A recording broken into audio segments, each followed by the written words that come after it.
Good afternoon. I'm Lisa Broom with the CBC News Break. The Ministry of Tourism continues to make moves to diversify Barbados' tourism product. This comes from Prime Minister Fendel Stewart as he was speaking at the final reception of 2016 for repeat visitors held at Illawarra Court.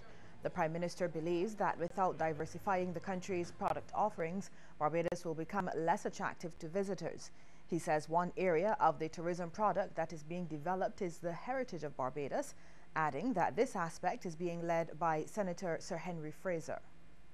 Senator Sir Henry Fraser continues to give his all to Barbados in this area because he understands the importance too of our diversifying our product offerings to appeal to a wider range of visitors and to attract additional people here to Barbados. And that is only one area in which we are trying to develop our product. There are many other areas. There is medical tourism that we are looking at as well, and our efforts continue. Mr. Stewart went on to add that the hospitality of Barbadians is the foundation of Barbados' tourism, and without it, people will not visit the island. If the charm of manner and the warmth of hospitality of ordinary men and women who do the trivial rounds and the common tasks from day to day in Barbados, if that charm of manner and warmth of hospitality are not evident, then our visitors are not going to continue to come. So we continue to impress on our population the importance of this industry, and that is why we chant resonantly the mantra, tourism is our business, and we must all play our part. Barbados is among the top 3 destinations where tourists are least likely to become caught up in a natural disaster. The country is at position number 3. Qatar tops the 2015 World Risk Report of the United Nations University for Environment and Human Security, followed by Malta. Other destinations in the top 10 safest list include Saudi Arabia, Grenada, Iceland, Kiribati, Bahrain, the United Arab Emirates, and Sweden. These are the countries deemed to be least at risk from storms and earthquakes. A total of 173 countries were studied for the risk assessment.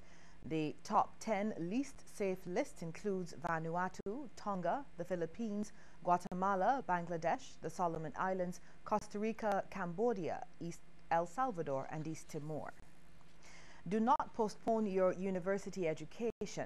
That advice to Barbadians comes from Principal and Pro-Vice Chancellor of the University of the West Indies, Cave Hill, Professor Udine Barreto.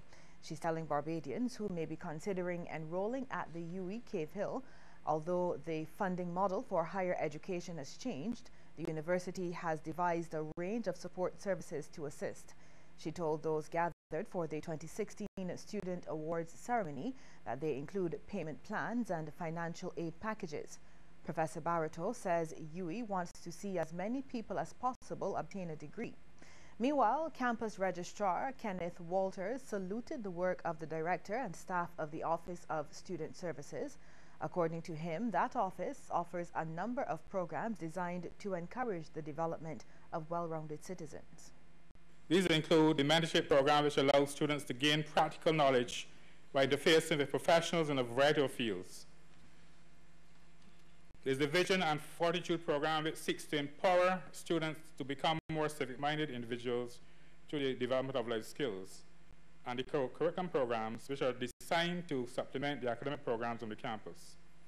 These courses are offered in the areas of sports, athletics, basketball, cricket, football, netball, volleyball, leadership and service, HIV/AIDS peer education and response, dance, theater, photography, film, and alcohol and drug abuse counseling. Safety and health issues in schools around the island are the main concern of the National Council of Parent-Teachers Associations. President Sean Gibbs tells CBC News there needs to be a more proactive approach to dealing with such problems. We need to have preventative measures, monitor things so that we don't always come to the issues, come to problems manifesting themselves. We need to make sure, we know we have schools in certain zones, in certain environments, and in terms of construction happening in certain places, we need to know, well, look, what effects would it have on the school down the road or across the road, and maybe schedule your program differently during vacation times or something like that does not impact on a school, 1,200 students or something like that. Mr. Gibbs believes better communication can help to resolve some of the issues before they escalate into major problems. I believe that that is the heart of the matter, communication, because very often what gets into the press as unresolved issues stems from a lack of communication, and I'm sure you'll recognize after discussion among stakeholders, matters tend to be resolved. So if we can communicate and there cannot be over communication on matters, I think that we would be better able to keep the education environment well sanitized from issues. As part of its commitment to give back to the community, Sandals Barbados has provided a unique opportunity for children from districts around the Dover Christchurch Resort. Kent Jerson has that story. From Monday, these 4 to 10-year-olds have been improving their football skills here at the Dover playing field. The opportunity has been provided by the nearby Sandals Resort. This is part of our Sandals Foundation initiative where we give back to each community of which we operate and even the ones we don't operate.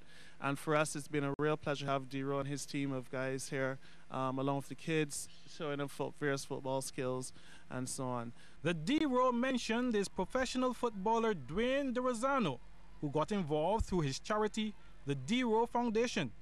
It's based in Toronto, Canada, and, among other things, encourages health and wellness through sport.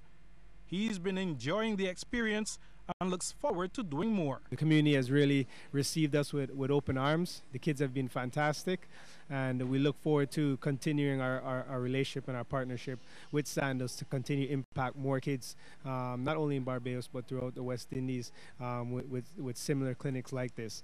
After all the hard work on the field, the youngsters got some words of wisdom from none other than soca queen Alison Hines. She told them the recipe for success is the same regardless of the careers they choose. You have to apply yourself. You have to put in the work. You have to have the passion for it and just continue on from there. The football clinic was also made possible through the assistance of Paradise Football Club, which arranged for the children to attend. The training ends on Friday. Kent Jerson, CBC News. Police have arrested and charged 71-year-old Winston Blackett of Halls Road, Rock Dundle, St. James, with the offence of causing death by dangerous driving.